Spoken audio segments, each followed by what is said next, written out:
G'day fellas, today we're going to be looking at a game between myself and Dairuga. So I'm going to be playing as Spain and I'm going to be going for a fast fortress, and I'm up against Dairuga and his Sweden. Now this matchup is a really good matchup for Spain. It's a very easy transition for them. They often don't have to deal with a lot of pressure from Sweden because Sweden are busy building their torps, and it sort of lets Spain just walk over the top of Sweden. And normally in this matchup, it's very rare to see a Swedish player be able to hold off a Spanish player, especially when there's a very quick fast fortress that comes. Now, some things to note now with Sweden, they can fast fortress themselves. It's probably not as strong as the Spanish or as hard hitting as the Spanish fast fortress. But what it does is it's got the 2 falconet shipment. So any civilization that's got a 2 falc shipment, automatically they just become an FF civ. Because the 2 falc shipment is just so strong, it can really just change the entire way a civilization is played. So what we're going to be doing is essentially going for a fast fortress. So we'll be taking the governor as our age up politician, and we'll be shipping 700 coin. And then we'll be aging up with 4 hussars to the 3rd age. So we're going to take a quick little look at the deck. So when we're looking at the deck here, we can see that we've got a wide variety of things that we can go for. We can go for some 2nd age play, we can go for some 3rd age play, we can go for economic 3rd age play. We've got those 300 resource crates in the deck, which means that we could potentially be going for some age 2. It really means that the enemy doesn't really know what we're up to. And because of that, it enables us to have a bit more flexibility and really just keep the enemy on their toes. They've got to scout us a little bit more. So here we see we're having an interaction towards the southwest side of the map. Now the southwest side of the map on Kamchatka spawns some nice treasures. Often you'll see explorers heading down towards this side just because the treasures down there are quite good. So ideally, when you're doing a Spanish FF, you're going to want to be aiming to age up around the 7-minute mark, a little bit later than the 7-minute mark. Anywhere from about 7 minutes to 7:30 is typically a good age up time. You're also going to be wanting to grab a trading post in the 2nd age. If you can find a big wood treasure in the 1st stage, then do not be afraid to gather that extra 100 wood that's sitting on the ground and get that trading post up straight away, because that's going to just really see your shipments just get a move on nice and early. So I'm deleting. So on this map, there's goats that spawn around the map. I'm making sure that I am deleting those goats as I near closer to my age up. That way I can just get that little bit of extra time in, so that when I cancel the Philosopher's Prince, I make that time back up from the goats. And so immediately you can see I'm shifting some villages to wood. I'm also gathering the wood crate that's on the ground.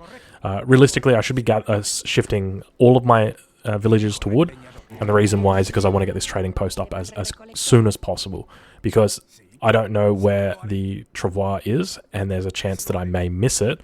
So you can see right now it's trickling up slowly with only 5 villages on it. If I had all of my 15 villages on it, that'd already be up and I'd be building it already. So you can see it's gone down. Make sure that when you're doing it, don't overgather. You're really going to need all of your resources to make this age up on time. So we're herding the goats. Now when you're herding goats around a map, there's a little trick to it. So you don't send the goat directly back to your base. If you do that, it's going to walk through choke points. And when you walk through choke points, there's the potential that an enemy unit is walking through that choke point as well. And there's a much higher chance that you're going to be losing your goat. So what you're going to do is you're going to send it around the outside of the map. You're just going to shift click it, hold down shift and just click it around the outside of the map. It's going to enable your goat, even though it's going to take a longer trip, but it'll actually end up coming back to you. There's nothing worse than an enemy just catching that goat. You don't even get a notification, you just lose it. And if they're really cheeky and they get it right next to your house or next to your TC, they'll just delete it right in front of you. Now obviously you can go and pick it up, but how rude. So we're shipping the 700 coin immediately, followed up by the 700 wood. We're going to send out our outpost wagon. We're going to get it in a nice forward position, about halfway between my base and Dairuga's base. ideally somewhere on that middle island, but maybe a little bit more aggressive. So I see Dairuga's Explorer starts heading towards the choke point, and I immediately move my wagon back because I don't want him to see that I've aged up with the governor. Because as soon as he sees the governor, as soon as he sees that I'm using that wagon, he knows what's happening. He knows that this isn't an age 2 game. Even though I've included all those cards in my deck, trying to make it look like it might be, he knows this is an age 3 game. So when you're gathering up your coin, make sure, or do not be afraid to put a heap of villagers on that. The more you can get on there, the better. It's going to get your gold in further. And ideally what you want is you just want to click that button. You just want to get up immediately, because there's potential for enemy units to be coming in. There's always the chance that there's a push that happens, and just by you having those units, you know, an extra 5 or 10 seconds earlier, it's going to mean that you might be losing infrastructure that if you didn't click up that soon, you wouldn't have lost. Alright, so the 700 wood's arrived. So with the 700 wood, what we're going to be doing is using that for houses. We're going to be building a military building, so a single military building with these 2 forward villages that you can just see on the screen here. So we're going with the barracks, and then from that we're going to be building 5 houses. So you'll see that I built up a nice little bank here of food. So the idea with the food here is so that I can build war dogs with my explorer in the event that the enemy pushes in. And even though it's quite a bit more than what you'd normally need, it just enables you to have it just in case. So now that we've got the barracks up, we'll train some musketeers, and here comes the push. So we were suspecting it. We did see Dairuga's outpost. When he puts down a forward outpost like that, you know he means business. So as a result, what I'm going to do is immediately ship 7 rods. Now I'm timing this so that when I age up, it's going to arrive with my age up units, and that way it's going to have more of an impact. I'm going to make sure that I delete my goats here and have my settlers gather it. That way I've got extra food if I need to train dogs or if I need to train musketeers. So I've got 4 musketeers, they pop out. We're trying to take down this explorer so that it can't get a snare on us, but unfortunately we get snared by the Carolians. So the Carolians run in, and it's pretty much GG for our muskets here. They just get absolutely destroyed in the hand-to-hand combat versus the Carolian, but we've aged up. And just as we age up, our Rodoleros are directly behind. We've also been able to train war dogs, and the war dogs are going to take out the Carolians as well. So by having the Rodoleros, what it's going to do is it's going to enable us to fight versus the pikemen and to keep them snared. So here what we're going to do is we're going to move our cavalry, we're going to micro around the outside, and we're going to get back towards those Carolians. Now you can see the Rodoleros. Half of them are fighting the pikemen, half of them are fighting the Carolians. And it's enabled us to outmaneuver the pikemen so that we can clean up this entire force without losing a single unit. We've still got those 7 Rodoleros. We've still got the 4 Hussars. We didn't lose a single unit. Oh, just as I say that, I think we lost a Hussar. But it's really the power of timing. So had I gone in with 4 Hussars, it would have been all over because the pikemen would have got me. Had I gone in with the 7 rods, it would have been all over because the Carolians would have got me. But when you go in with them both, they work together. And that's really what makes that timing so strong by shipping those Rodoleros. So now we've got the 2 Falconets shipment coming in. We're going to start by getting a siege on. We can see that Dairuga's just hit the fortress age. So not only has Dairuga managed to do that absolutely insane push where he took our barracks down to, I can't see what the health is, but I suspect it would probably be in the low 50%. He's managed to do that, and he's managed to age up before 8 minutes 30. That's an absolutely insane effort. His Swedish build order is definitely on point. So when it comes to fast fortressing, it's really important to know what your opponent is going to be doing. What are you going to be up against? So I know, for the most part, that Sweden's going to be making Carolians, and he's going to be shipping Falconets.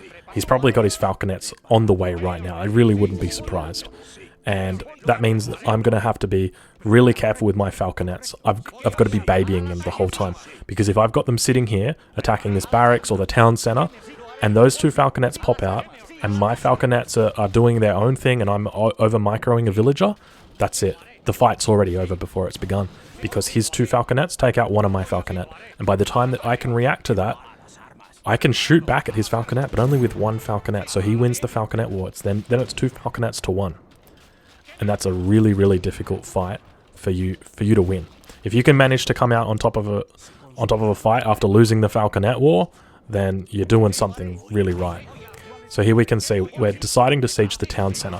What we're going to be really cautious of is a timing. So right there to the northeast, we see those Corollians moving around. So we're going to move our units into position.